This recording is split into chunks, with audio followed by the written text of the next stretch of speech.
Les éditions du Père Castor sont nées en 1931 sous la houlette de Paul Fauché, inspiré par le mouvement de l'éducation nouvelle et tout particulièrement par le pédagogue tchèque František Bakule. Il n'est donc pas étonnant que l'on retrouve, dès les premières publications de sa maison, un grand nombre de livres d'activités, comme ce théâtre d'ombre de 1936, illustré par l'allemande Kate Wolf, dite La Louve en français. On trouve dans ce volume non seulement un théâtre, du papier de couleur, mais également toutes les instructions et les textes pour mettre en scène les spectacles de Cendrillon et La Belle au bois dormant. Dans cette même veine, le Père Castor a aussi publié des livres de coloriage, de découpage, de lanternes magiques ou encore des guides de modelage et de céramique.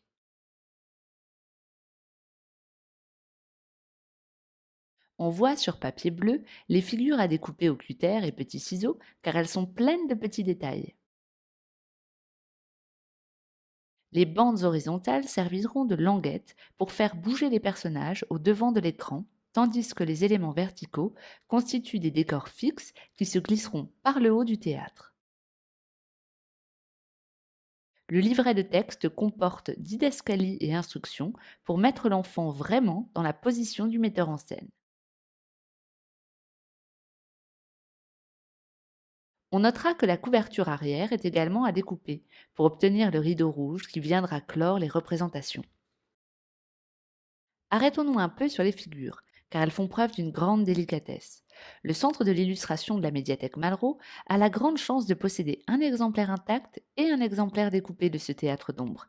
Et quand on manipule ce dernier, on s'émerveille de l'infinie patience et précision du découpage et du montage des éléments, en particulier le carrosse et son empiècement de papier vitrail.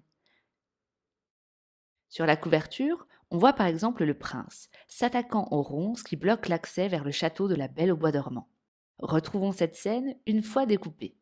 À l'arrière-plan, le décor a été glissé dans une première encoche, tandis qu'au premier plan, le petit metteur en scène fait glisser le personnage grâce à la languette horizontale au bas.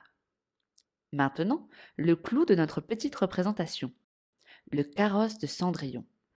Le recours au papier vitrail produit aujourd'hui, comme en 1936, un effet des plus féeriques.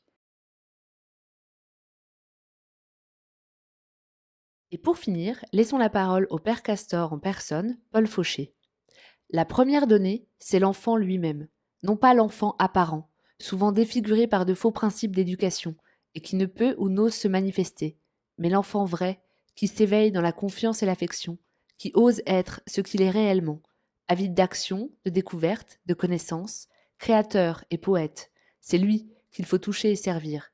Il a droit au respect, à la vérité, à l'essentiel, au meilleur.